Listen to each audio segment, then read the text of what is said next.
दोस्तों, अगर आपको एक अच्छे और एक बुरे में से किसी एक का चुनाव करना होता है तो वो बहुत आसान होता है। आप पलक झपकते कर लेते हो। लेकिन वही दो अच्छे में से किसी बेहतर को चुनना हो तो वो बहुत कठिन होता है। इसी प्रकार दो बुरे रास्तों में से कम बुरे रास्ते को भी चुनना कठिन होता है। जी हाँ, इसके लिए भी हमें तैयार रहना चाहिए, क्योंकि जरूरी नहीं कि जिंदगी में हमेशा हमारे पास बेस्ट ऑफर ही आए। कभी कभी काम चलाऊ से भी काम निकालना पड़ता है। जीवन में बार बार हमारे सामने ऐसी परिस्थितियां पैदा हो जाती हैं कि हमें किसी एक को चुनना पड़ता है। हम सभी रास्तों पर एक साथ नहीं चल सकते, जैसे कि हम दो नाव में एक साथ सवारी नहीं कर सकते। हमें अपनी समझ के अनुसार किसी बेहतर विकल्प को चुनना ही पड़ता है। जब हमारे पास एक से ज्यादा विकल्प होते हैं तो हम दुविधा में होते हैं कि क्या करें और क्या ना करें। जैसे आपको विवाह का प्रस्ताव 2 या 3 जगह से है और सभी प्रस्ताव लाजवाब हैं। ऐसे में किसी एक प्रस्ताव को चुनना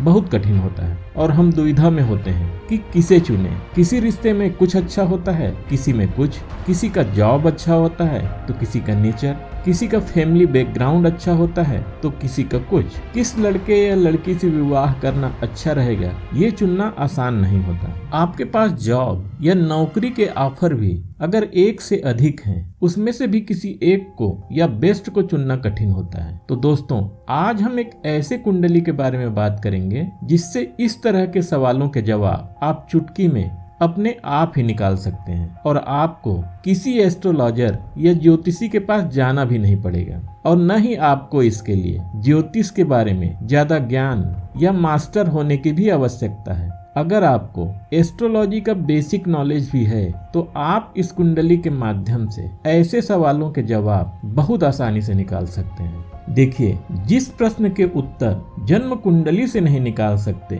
उस प्रश्न के उत्तर आप इसी कुंडली से निकाल सकते हैं, जिसके बारे में मैं आपको बताने वाला हूँ। जैसे कि मान लीजिए आप प्रॉपर्टी खरीदना चाहते हैं या मकान खरीदना चाहते हैं और आपको एक से अधिक प्रॉपर्टी या मकान पसंद आ रहे हैं, तो कौन सा प्रॉपर्टी या कौन सा मकान आपके लिए ज्यादा अच्छा है या कौन सा आप खरीदें, इसका जवाब आप जन्म कुंडली से नहीं निकाल सकते। इसका जवाब निकलता है इसी कुंडली से। या फिर किसी व्यक्ति को 2 जॉब या नौकरी का ऑफर है, अब वह अगर यह जानना चाहता है कौन से जॉब में वह ज्यादा तरक्की करेगा, कौन सा जॉब इसके लिए ज्यादा अच्छा है, कौन से जॉब में उसको अच्छा वर्क एनवायरनमेंट मिलेगा, इसका जवाब भी जन्म कुंडली से निकालना कठिन है, जबकि इस कुंडली से इसका जवाब बहुत आसानी से निकल जाता है। इसके अलावा अगर आपका कोई सामान खो गया है, कार खो गया है, ज्वेलरी खो गई है, कोई कीमती सामान या रुपया पैसा खो गया है, तो वो मिलेगी कि नहीं, मिलेगी तो किस दिशा में मिलेगी, कब मिलेगी, चोरी करने वाला कौन है, इसका जवाब भी आप इस कुंडली से निकाल सकते हैं। आपको एक से अधिक कॉलेज या स्कूल पसंद है, तो कौन से कॉलेज या स्कूल में एडमिशन लेना अच्छा रहेगा, इसका जवाब इस कुंडली से सटीक निकलता है। जॉब में ट्रांसफर कब होगा, प्रमोशन कब मिलेगा, शादी होगी या नहीं, नौकरी लगेगी या नहीं, मुकदमे में जीत होगी या हार, यात्रा करना लाभप्रद होगा या नुकसानदायक, यहाँ तक कि बारिश कब होगी या लाइट कब आएगी, और तो और मैच कौन जीतेगा, जैसे सवालों के जवाब भी इसी कुंडली से निकलते हैं। तो दोस्तों, अब तक तो आप लोग समझ ही गए होंगे कि मैं किस कुंडली की बात कर रहा हूँ। जी हाँ, आज हम प्रश्न कुंडली के बारे में बात करने वाले हैं। दोस्तों, प्रश्न कुंडली एक बहुत ही महान और चमत्कारी विद्या है। प्रश्न कुंडली मोबाइल जीपीएस सिस्टम की तरह है। जिस तरह आप मोबाइल में जीपीएस सिस्टम से ये जान सकते हैं कि आप अपने लक्ष्य या डेस्टिनेशन की ओर जा रहे हैं या नहीं, अभी आप कहाँ हैं और किस ओर बढ़ रहे हैं, कब तक अपने लक्ष्य तक पहुँचेंगे, पहुँचने के लिए कौन सा रास्ता सही रहेगा, वैसे ही प्रश्न कुंडली से भी आप ये जान सकते हैं कि आप अपने लाइफ के डेस्टिनेशन या लक्ष्य की ओर आगे बढ़ रहे हैं या नहीं, काम होगा कि नहीं, काम होगा तो कब होगा, काम या लक्ष्य तक पहुंचने के लिए कौन सा रास्ता आपके लिए बेहतर होगा, इसके अलावा और भी बहुत कुछ। आइए सबसे पहले ये जानते हैं कि आखिर प्रश्न कुंडली इतनी चमत्कारी और रहस्यमयी क्यों है और इससे सटीक रिजल्ट निकलते क्यों हैं? देखिए दोस्तों, जन्म कुंडली के लिए कहा गया है कि व्यक्ति ने पिछले जन्म में जो अच्छे या बुरे कर्म किए हैं उसके आधार पर इस जन्म में उसे क्या फल मिलेगा और उसकी लाइफ कैसी होगी। इसीलिए बच्चे के जन्म लेते ही उसकी जन्म कुंडली बन जाती है। यानी कि जन्म कुंडली हमारे पिछले जन्म के कर्म का लेखा जोखा ही है, हमारे पिछले जन्म के कर्म का आईना है। जिस तरह के हमारे कर्म होते हैं उसी प्रकार की कुंडली लेकर हम पैदा होते हैं, जिसे हम प्रारब्ध या भाग्य कहते हैं। क्योंकि इस जन्म में तो व्यक्ति ने जन्म कुंडली बनने तक कोई कर्म किए ही नहीं, लेकिन प्रश्न कुंडली वो है जब व्यक्ति प्रश्न करता है उस समय को नोट करके बनाई जाती है। तो प्रश्न कुंडली में इस जन्म के किए हुए कर्म भी शामिल हो जाते हैं, क्योंकि व्यक्ति जन्म लेने के बाद अच्छे और बुरे कर्म करता है। मान लीजिए किसी की उम्र 30 साल है, तो इस 30 सालों में उसने कुछ तो कर्म किया होगा, चाहे वो अच्छा हो या बुरा हो, तो उसका भी फल मिलेगा। शास्त्रों में ये कहीं नहीं कहा गया है कि इस जन्म के कर्मों का फल अगले जन्म में ही मिलेगा, ये फिक्स है। इस जन्म के कर्मों का फल जो इस जन्म में मिल सकता है वो भी मिलता है। तो प्रश्न कुंडली में इस जन्म के कर्म भी शामिल हो जाते हैं। इसीलिए आपने देखा होगा दो व्यक्तियों का कुंडली एक जैसे होते हुए भी उनका फल अलग अलग होता है, क्योंकि इस जन्म में उनके कर्म अलग अलग होते हैं। कर्म करने में व्यक्ति स्वतंत्र है। पिछले जन्म के कर्म फल को कम या ज्यादा व्यक्ति अपने इस जन्म के कर्म द्वारा कर सकता है। तो प्रश्न कुंडली के ज्यादा सही होने के लिए ये सबसे बड़ा कारण बनता है। इस जन्म के कर्म भी प्रश्न कुंडली में जुड़ जाते हैं, इसीलिए प्रश्न कुंडली बहुत ज्यादा महत्वपूर्ण हो जाता है। जबकि जन्म कुंडली में इस जन्म के कर्म का लेखा जोखा ही नहीं होता, वह पूर्व जन्म के कर्म के आधार पर आधारित होता है, जिसे हम भाग्य कहते हैं या प्रारब्ध कहते हैं। लेकिन व्यक्ति इस जीवन के कर्म के द्वारा अपने भाग्य को सुधार भी सकता है, जिससे उसके भाग्य में परिवर्तन भी हो सकता है, जो कि प्रश्न कुंडली में दिखाई देता है। इसीलिए आपने देखा होगा एस्ट्रोलॉजर की बहुत से बातें कभी कभी गलत हो जाती है, जो सिर्फ जन्म कुंडली के आधार पर फलादेश करते हैं। क्योंकि व्यक्ति अपने इस जन्म के कर्म के आधार पर या तो अपने सत्कर्मों द्वारा अपने भाग्य में सुधार कर चुका होता है, या फिर अपने बुरे कर्मों के द्वारा उसे और भी बिगाड़ चुका होता है। जन्म कुंडली में हमारे सामने अनेक प्रकार की समस्याएं भी आती है। उसमें सबसे बड़ी समस्या जन्म समय को लेकर आती है। अक्सर ऐसा होता है कि जन्म समय को नोट करने में समय का बड़ा हेरफेर हो जाता है। ऐसे में कुंडली भी एक्यूरेट नहीं बन पाता। लेकिन प्रश्न कुंडली है, जब वह प्रश्न किया जाता है उस समय को नोट करके बनाई जाती है, तो समय के बारे में कोई कंफ्यूजन नहीं रहता। इसलिए प्रश्न कुंडली से एकदम एक्यूरेट फल निकलता है। अब आइए बात करते हैं कि प्रश्न कुंडली का सिद्धांत क्या है और ये एकदम सटीक क्यों होता है। तो दोस्तों, प्रश्न कुंडली का सिद्धांत ये है कि इस जीवन में जो भी हो रहा है, जो भी घटना घट रही है, वो ग्रह और नक्षत्रों के प्रभाव से हो रहा है। ग्रह और नक्षत्रों की स्थितियां और परिस्थितियों से हो रहा है। हमारे मन में जो विचार आते हैं वो ग्रहों के प्रभाव के कारण आते हैं। हम गुस्सा होते हैं, खुश होते हैं या दुखी होते हैं, विवाह होता है, बच्चे होते हैं या हम मरते हैं, वो सब ग्रहों के प्रभाव के कारण ही होते हैं। ग्रहों के विभिन्न प्रकार की युतियां ही इन सब के लिए जिम्मेदार होता है। चंद्रमा हर दिन अलग नक्षत्र में होता है, तो जैसे नक्षत्रों के प्रभाव में चंद्रमा होता है उस दिन वैसा ही हमारा मूड होता है। कभी कुछ अच्छा लगता है तो कभी कुछ। इसके अलावा ये पूरा शरीर, पूरा ब्रह्मांड और जितने भी रासायनिक और भौतिक तत्व हैं, जैसे सोना, हीरा, हाइड्रोजन, ऑक्सीजन, निकल, पारा, यानी इस दुनिया में जितनी भी चीज पाई जाती है वो सभी पंच तत्वों से मिलकर बना है। वो पंच तत्व हैं जल, थल, अग्नि, आकाश और वायु। ये पंच तत्व भी ये नवग्रह ही हैं। सूर्य और मंगल अग्नि तत्व हैं, चंद्रमा और शुक्र जल तत्व हैं, गुरु आकाश तत्व है, बुध पृथ्वी और शनि वायु तत्व है। कहने का मतलब है इस दुनिया में जो भी चीज मौजूद है वो ग्रहों के प्रभाव से ही बने हैं। जैसे लोहे को ही ले लीजिए, लोहे में जब जंग लगता है तो लोहा भी इन्हीं पंच तत्वों से बना है। और जंग भी वायु और जल के प्रभाव से लगता है। ये भी ग्रह के प्रभाव के कारण ही होता है। इसी प्रकार व्यक्ति जो भी कर रहा है वो ग्रह नक्षत्र के प्रभाव के अनुसार कर रहा है। हम खुश होते हैं या दुखी होते हैं वो भी ग्रह नक्षत्रों के विशेष परिस्थितियों के कारण ही होते हैं। समझिए इसको, जब एक बच्चा जन्म लेता है तो ग्रह नक्षत्रों की विशेष परिस्थितियां उत्पन्न होती हैं, तभी बच्चा जन्म लेता है, जिसकी नींव 9 महीने पहले रखी जाती है, जिसको हम कुंडली देखकर बता भी सकते हैं। लेकिन बच्चे के जन्म के समय से 9 महीने पहले की स्थिति को समझिए कि ग्रहों के प्रभाव या युति से ही पहले तो व्यक्ति के मन में बच्चे पैदा करने का विचार उत्पन्न हुआ होगा। वो विचार बहुत प्रबल रहा होगा या ग्रहों का कॉम्बिनेशन ऐसा रहा होगा तो वो उस विचार को वास्तविकता या रियलिटी में बदलने के लिए वैसे कर्म किए होंगे। और विचार प्रबल नहीं होता तो बच्चा पैदा करने के बारे में सोच के ही रह जाता, उस पर कोई कार्य नहीं करता। लेकिन अगर प्रभाव स्ट्रांग रहा होगा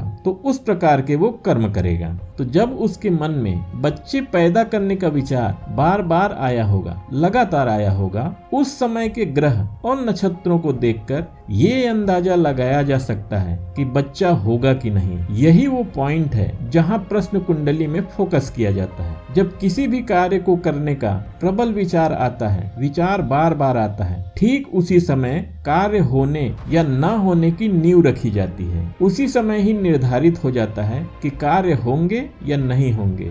विचार ही किसी कार्य के होने का बीज है। यदि विवाह के बारे में विचार आते हैं तो विचार आने के समय ग्रह की स्थितियां ऐसी हैं कि आगे चलकर विवाह हो सके तो वो विवाह करने के लिए अपने आप प्रयास करेगा। और फिर उन्हीं ग्रह और नक्षत्रों की भविष्य में ऐसी स्थिति बनेगी कि एक दिन विवाह हो भी जाएगा। और विवाह का विचार आने के समय ग्रह की स्थिति ऐसी नहीं है कि विवाह हो सके तो वो विवाह के बारे में सोच कर ही रह जाएगा। तो मेरे कहने का मतलब है कि विचार आने के समय ग्रह और नक्षत्रों की स्थितियां ये बताने में सक्षम होती है आने वाले समय में वो काम होगा कि नहीं। ये ठीक उसी प्रकार से होता है जैसे आज के ग्रहों की स्थितियों को देखकर आने वाले 10 साल, 20 साल या 100 साल में कब ग्रहण लगेगा, कब अमावस्या और पूर्णिमा होगा, कब दिवाली, होली या कोई भी पर्व या त्योहार होगा, ये बताया जा सकता है। पंचांग का निर्माण ऐसे ही होता है। पंचांग में आज के ग्रहों की स्थिति को देखकर 100 साल बाद भी ग्रह कहाँ होंगे, किसके साथ होंगे, ये बताया जा सकता है। ठीक उसी प्रकार मन में किसी बात का बार बार विचार आते समय या प्रश्न पूछते समय ग्रह किस भाव में और किस राशि में है, ये देखकर बहुत ही आसानी से ये बताया जा सकता है कौन सी घटना घटेगी या नहीं घटेगी। व्यक्ति जब ज्योतिषी के पास जाकर या फोन पर प्रश्न पूछ रहा है तो वह भी ग्रह नक्षत्र के प्रभाव के कारण ही पूछ रहा है। ग्रह और नक्षत्र के प्रभाव से ही हमारे मन में विचार आते हैं और उस विचार के कारण ही व्यक्ति प्रश्न पूछता है। वह जिस समय प्रश्न पूछ रहा है उस समय की कुंडली में उस प्रश्न का जवाब भी होता है। जिस समय के प्रश्न कुंडली में उसका उत्तर होगा उस समय है वह व्यक्ति वह प्रश्न पूछ पाएगा। प्रश्न कुंडली इसी सिद्धांत पर कार्य करता है कि विचार जो व्यक्ति के मन में आए हैं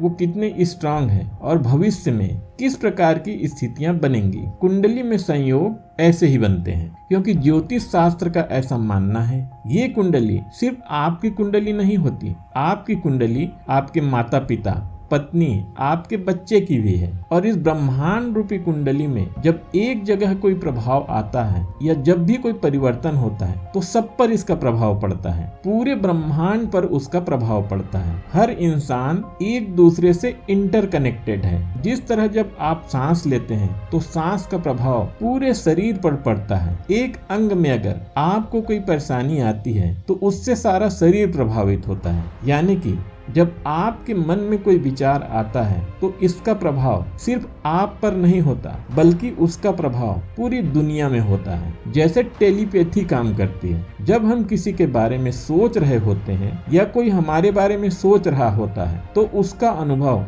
एक दूसरे को हो जाता है। तभी तो हम कहते हैं कि मैं तुमको याद कर रहा था, तो सामने वाला भी कहता है मैं भी आपके बारे में ही सोच रहा था। इस तरह इस ब्रह्मांड में जब कोई ग्रह नक्षत्र बदलता है, ग्रहों की स्थिति बदलती है, ग्रहों की युति बनती है, तो उसका प्रभाव सब पर पड़ता है। जब व्यक्ति के दिमाग में कोई बात बार बार घूम रही है, किसी का विवाह नहीं हो रहा है, किसी की नौकरी नहीं लग रही है, या वो किसी बात को लेकर चिंतित है, तो उसका प्रभाव सभी जगह पूरे ब्रह्मांड में पड़ता है। और जब सभी जगह प्रभाव पड़ता है तभी व्यक्ति के लिए अनुकूल या प्रतिकूल परिस्थितियां पैदा होती हैं। विचार से संबंधित काम बन जाते हैं या बिगड़ जाते हैं। प्रश्न ज्योतिष के ऊपर बहुत ज्यादा विकास हुआ है। इसके ऊपर अनेकों ग्रंथ भी उपलब्ध हैं, जैसे प्रश्न मार्ग, शकुन शास्त्र, प्रश्न तंत्र, प्रश्न वैष्णव, भुवन दीपक, प्रश्न भूषण और आचार्य बाद नारायण का प्रश्न विद्या, आचार्य संतति का लिखा प्रश्न ज्ञान, जिसमें न सिर्फ प्रश्न कुंडली का विस्तार से उल्लेख है बल्कि शकुन अपशकुन, स्वर विद्या, जिसमें प्रश्न पूछने वालों के सासों के आधार पर फल निकाला जाता है, उसका भी उल्लेख है। रामचरितमानस में भी राम सलाका है, जिससे मन में आए प्रश्न का उत्तर मिलता है। प्रश्न कुंडली से मन में आए विचार या प्रश्न का जवाब बहुत आसानी से और बिल्कुल सटीक निकलता है। इस विधि से, जैसे कि पहले भी मैंने कहा, आप स्वयं भी बहुत आसानी से फल निकाल सकते हैं। आपको एस्ट्रोलॉजी का बहुत ज्यादा ज्ञान होने की जरूरत नहीं है। इसका तरीका भी बहुत ज्यादा लंबा चौड़ा और जटिल नहीं है। बस अगर आपको कुंडली का बेसिक नॉलेज है तो वही काफी है। इसको हम आगे और आने वाले वीडियो में डिस्कस करने वाले हैं। अब फल निकालने के लिए करना क्या है आपको? तो कुछ खास नहीं। जिस समय आपके मन में किसी बात का विचार बार बार आ रहा है, लगातार आ रहा है, उसी डेट और टाइम की कुंडली बनाई जाती है। यही प्रश्न कुंडली है। अगर आपको कुंडली का बेसिक नॉलेज है तो आप उसी समय का कुंडली बना लीजिए, या फिर अगर आप किसी ज्योतिषी से संपर्क करते हैं तो जिस समय आप प्रश्न पूछते हैं उसी समय की वह कुंडली बनाता है। इसमें आपको बस ये ध्यान रखना होता है, आप प्रश्न उसी समय पूछें जब आप उस बात को लेकर काफी चिंतित हैं या वो बात आपके दिमाग में बार बार आ रहा है। अगर प्रश्न ज्यादा जरूरी नहीं है तो प्रश्न रात के समय, ग्रहण के दिन, सूर्य जब राशि परिवर्तन कर रहा है, यानी सूर्य का ट्रांजिट एक राशि से दूसरी राशि में हो रहा है उस समय, और सूर्योदय और सूर्यास्त के समय प्रश्न करने या प्रश्न कुंडली बनाने से बचना चाहिए। ये समय प्रश्न कुंडली के लिए प्रतिकूल समय होते हैं। बाकी बचे किसी भी वक्त आप प्रश्न कुंडली बना या प्रश्न पूछ सकते हैं। प्रश्न कुंडली में दूसरी चीज महत्वपूर्ण है, कुंडली बनाते समय किस स्थान को लें। मतलब कुंडली बनाने में जिस 3 चीज की जरूरत पड़ती है, डेट, टाइम और प्लेस, उसमें प्लेस या स्थान कौन सा लें। अगर आप खुद कुंडली बना रहे हैं तो कोई समस्या ही नहीं है, आप जहां हैं उसी स्थान को कुंडली में लेना होगा। लेकिन अगर प्रश्न पूछने वाला आपसे दूर है, जैसे आप दिल्ली में हैं और प्रश्न पूछने वाला मुंबई से फोन से प्रश्न पूछ रहा है, या फिर अगर आप दिल्ली में हैं और प्रश्न पूछने वाला बाहर किसी देश, अमेरिका या यूके से पूछ रहा है, तो स्थान कहाँ का लें? प्रश्न पूछने वाले का स्थान लें या एस्ट्रोलॉजर जहां स्थित है वहां का लें? तो इस बारे में सारे ज्योतिष के विद्वान एक मत है कि प्रश्न कुंडली जहां एस्ट्रोलॉजर है वहां का स्थान लिया जाएगा, न कि प्रश्न जहां से पूछा जा रहा है वहां का स्थान। अब आइए बात करते हैं कि जैसे ही प्रश्न कुंडली बन जाती है तो उसको देखा कैसे जाता है या रिजल्ट कैसे निकाले जाते हैं। तो देखिए दोस्तों, प्रश्न कुंडली से फल निकालने में राशियों का बहुत बड़ा और प्रारंभिक रोल होता है। प्रश्न कुंडली का फलादेश लग्न भाव में आई राशि से ही स्टार्ट होता है। तो सबसे पहले आपको ये देखना होता है कि लग्न में कौन सी राशि आई। इसी से बहुत सारे फल निकालने की शुरुआत हो जाती है। राशियों से कैसे? तो जैसे कि आप जानते हैं कि 12 राशियां होती है और इन 12 राशियों को 3 प्रकार से बांटा जाता है। पहला है चर राशि यानी कि मूवेबल साइन, दूसरा है अचर राशि इमूवेबल साइन या स्थिर राशि, और तीसरा है द्विस्वभाव राशि या डुअल साइन। इसमें चर राशि कौन कौन से हैं? तो 1, 4, 7 और 10 चर राशि हैं, यानी मेष राशि, कर्क राशि, तुला राशि और मकर राशि चर राशि हैं। चर राशि स्थिति में परिवर्तन को दिखाते हैं। ध्यान दीजिएगा, ये बहुत महत्वपूर्ण है। इसी से आपके बहुत से छोटे छोटे और बहुत से बड़े बड़े सवालों के जवाब मिल जाएंगे। चर राशि जो भी अभी स्थिति है उसमें परिवर्तन को दिखाती है, यानी कि जीवन में बदलाव के संकेत देती है।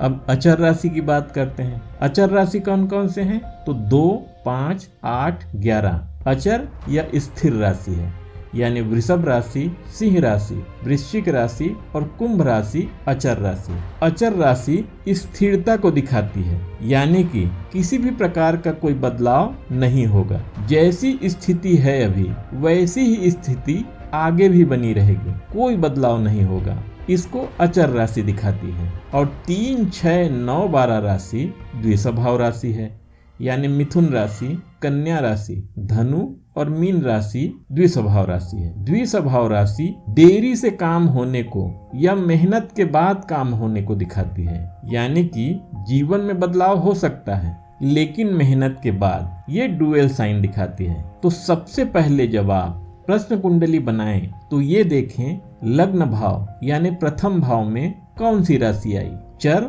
अचर या द्विस्वभाव। जब आपने ये देख लिया तो अब इससे फल कैसे निकालें? तो देखिए, अगर आप अविवाहित हैं या आपके पास कोई नौकरी नहीं है और आपका प्रश्न है कि मेरा विवाह होगा कि नहीं या मेरी नौकरी लगेगी कि नहीं, और जब आप प्रश्न कुंडली बनाते हैं तो उस प्रश्न कुंडली में लग्न भाव में चर राशि आ जाता है। तो चर राशि किस चीज को बताती है? चर राशि स्थिति में परिवर्तन को दिखाती है, यानी अगर आप अविवाहित हैं, शादी नहीं हुई है, तो उसमें बदलाव यानी विवाह हो जाएगा।